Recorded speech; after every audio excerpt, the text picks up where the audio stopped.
सास का घूंघट पार्ट 3। अब तक हमने देखा कि देविका की हालत बहुत नाजुक है, लेकिन घर के आदमी उसे डॉक्टर के पास नहीं जाने दे रहे और जोगिंदर ने घर के मेन गेट पर बहुत बड़ा ताला लगा दिया है। लेकिन देविका की सास विमला पहली बार घूंघट उठाकर समाज के बनाए नियम का उल्लंघन करती है और देविका की जान बचाने की कोशिश में जुट जाती है। मैं भी देखती हूँ मेरी बहू को डॉक्टर के पास जाने से कौन रोकता है। देखो सचिन के बापू, दरवाजे की चाबी दे दो मुझे। तुम्हारा दिमाग ठिकाने पर है? पहले सर पर पल्लू रखो और अंदर जाओ। आज तक मैंने आपका हर गलत फैसला सर झुकाकर स्वीकार कर लिया, लेकिन आज मैं आपकी एक बात नहीं सुनूंगी। मुझे मेरी बहू की किसी भी कीमत पर जान बचानी है। मुझे चाबी दे दीजिए। पिताजी, माँ ठीक बोल रही है, चाबी दे दीजिए ना, नहीं तो देविका नहीं बचेगी। देविका मरती है तो मर जाए, लेकिन यह दरवाज़ा नहीं खुलेगा। तुम सारी औरतों को इस देविका नाम की बीमारी ने पागल कर दिया है, और इस बीमारी का अच्छी तरह से इलाज करना आता है मुझे। वीना बेटी, सुजाता बहू, जाओ अंदर से देविका को लेकर आओ। विमला ये बोलकर अपने पति के हाथ से चाबी छीन लेती है। तभी महेंद्र विमला का हाथ पकड़कर चाबी विमला से छीन लेता है। भाभी, घर के मर्दों से टक्कर लेकर आप अच्छा नहीं कर रही हो। ये इस घर के संस्कार नहीं है। महेंद्र की बात सुनकर कम्मू अपने पति के हाथ से चाबी छीनकर कहती है, इस घर के संस्कार क्या है हम अच्छी तरह से जान गए हैं। आज इस घर का दरवाज़ा खुलकर रहेगा और देविका डॉक्टर के पास जाकर रहेगी। भाभी, ये लो दरवाज़ा खोलो। विमला ताला खोल देती है। तभी वीना और सुजाता देविका को लेकर आ जाती हैं। घर की सारी औरतें देविका को लेकर घर से जा रही होती है कि तभी सुजाता का पति मोहन उससे कहता है, सुजाता, तुम देविका को लेकर इस घर से निकल तो रही हो, लेकिन याद रखना, अगर तुमने एक कदम भी बाहर निकाला तो वापस इस घर में मत आना। मैं देविका के साथ अस्पताल भी जाऊंगी और वापस इस घर में भी आऊंगी। देखती हूँ कौन रोकता है मुझे। देखता हूँ कैसे इस घर के अंदर कदम रखती हो और कौन तुम्हारी मदद करता है। कानून मेरी मदद करेगा और कारट के दरवाजे हर नागरिक के लिए खुले हैं। मोहन को अपनी पत्नी से इस तरह बात करता देख कल्याण वीना से कहता है, वीना, तुमने देविका का साथ देकर अच्छा नहीं किया।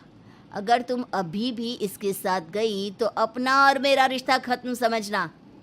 मुझे कोई फ़र्क नहीं पड़ता। तुमने आज तक किया ही क्या है मेरे लिए। तुम खुद घर जमाई बनकर मेरे घर में रह रहे हो। कभी 100 रुपये की साड़ी दिलाई है मुझे? मेरे आने से पहले मेरा घर छोड़कर निकल जाना, समझे? ये बोलकर वीना और घर की सभी औरतें देविका को अपने साथ अस्पताल ले जाती है। वहाँ जाने के बाद डॉक्टर जल्दी से देविका का चेकअप करता है। चेकअप करने के बाद वो गुस्से से कहता है, ये क्या किया है तुमने? क्या हुआ डॉक्टर साहब? आपकी बहू की इतनी ज़्यादा हालत ख़राब है और उन्हें चोट भी लगी है, फिर भी आपने उन्हें हॉस्पिटल लाने में इतना लेट कर दिया। आपको 3 दिन पहले ही इन्हें हॉस्पिटल में एडमिट करवाना चाहिए था। हमसे गलती हो गई डॉक्टर साहब, लेकिन आप जल्दी कुछ करिए। हमारी बहू और उसके बच्चे को बचा लीजिए। देखिए, अभी कुछ भी कह पाना मुश्किल है। हम माँ और बच्चे में से किसी एक को ही बचा सकते हैं। आप सोच लो किसे बचाना है। डॉक्टर साहब, आप देविका को बचाइए, उससे कुछ नहीं होना चाहिए। देखिए, हमें देविका का ऑपरेशन करना पड़ेगा। आप इनके पति को बुलाइए, हमें कुछ पेपर पर साइन करवाने हैं। डॉक्टर की बात सुनकर सभी औरतें सोच में पड़ जाती हैं। तभी वीना कहती है, डॉक्टर साहब, इनके पति नहीं आ सकते। ये इनकी सास है विमला देवी, आप इनसे साइन करवा लीजिए। लेकिन पेशेंट की हालत इतनी नाजुक है, इनके पति है कहाँ? वो अपने आदमी होने का धर्म निभा रहा है। पति धर्म के बारे में उसे कुछ नहीं पता। डॉक्टर साहब, वो नहीं आएगा। क्या क्या करना है आप मुझे बताइए। थोड़ी देर बाद डॉक्टर देविका का ऑपरेशन शुरू कर देते हैं। जब वो ऑपरेशन थिएटर से बाहर आते हैं तो कहते हैं, आप लोगों की किस्मत अच्छी है, देविका भी सुरक्षित है और उसका बच्चा भी। डॉक्टर, बेटा हुआ है या बेटी? बेटा हुआ है। सब लोग बहुत खुश होते हैं। कुछ दिन तक देविका उसी हॉस्पिटल में रहती है और उसके ससुराल की औरतों ने उसका बहुत ध्यान भी रखा। अब देविका कुछ हद तक ठीक हो गई। डॉक्टर ने देविका को घर जाने की इजाज़त दे दी, लेकिन सभी सोच में पड़ गए। हम भाभी को घर ले तो जाएं, लेकिन माँ, आपको घर का माहौल पता है ना। देविका भाभी अभी पूरी तरह से ठीक नहीं हुई। भाभी वहाँ आराम नहीं कर पाएंगी और पता नहीं घर के सारे आदमी हमारे साथ क्या करेंगे। माँ, क्या हम डॉक्टर से बात करके देविका को थोड़े दिन और यहाँ नहीं रख सकते? जब वो पूरी तरह से ठीक हो जाएगी तो उसे यहाँ से ले जाएंगे। ये बात सुनकर विमला सोच में पड़ जाती है। तभी कम्मो कहती है, तुम दोनों ठीक कह रही हो, मैं अभी डॉक्टर से बात कर लेती हूँ। कम्मो डॉक्टर से बात कर लेती है और देविका कुछ दिन में बिल्कुल ठीक हो जाती है। देविका अपने बच्चे को गोद में लिए बाकी औरतों के साथ अपने ससुराल जाती है, लेकिन घर के सभी आदमी उन्हें दरवाजे पर ही रोक देते हैं। खबरदार, तुम में से कोई भी औरत अगर घर के भीतर घुसी, अगर तुम घर में कदम रखोगी तो घर अपवित्र हो जाएगा। घर हमारे कदम रखने से अपवित्र नहीं होगा, बल्कि आपकी गंदी सोच की वजह से घर क्या, अरे पूरा समाज अपवित्र हो रहा है। सुजाता, मैंने मना किया था ना घर से बाहर जाने के लिए। अब एक काम कर, जैसे यहाँ आई है वैसे ही यहाँ से सीधा अपने मायके लौट जा। क्यों जी, क्यों चली जाऊँ मैं अपने मायके? मैं जब तक चाहूँ यहाँ रह सकती हूँ। अगर आपने मुझे इस घर में आने से रोका तो मैं आपकी पुलिस में शिकायत कर दूँगी। वीना, इन सब की तरह तुम्हारा भी दिमाग खराब हो गया है। अब मैं तुम्हें बिल्कुल बर्दाश्त नहीं करूँगा। तुम्हें ऐसी सज़ा दूंगा कि तुम याद रखोगी। सज़ा बाद में देना, पहले मेरे घर से बाहर निकलो। खुद पूरी जिंदगी में एक घर नहीं खरीद पाए और मुझे सबक सिखाने की बात बोल रहे हो। देखो वीना, तुम इस घर की बेटी ज़रूर हो, लेकिन कल्याण इस घर में ही रहेगा। उसने बहुत कुछ किया है इस घर के लिए, लेकिन तुम अब यहाँ नहीं रह सकती। क्यों नहीं रह सकती? इस घर पर मेरा उतना ही हक है जितना सचिन का।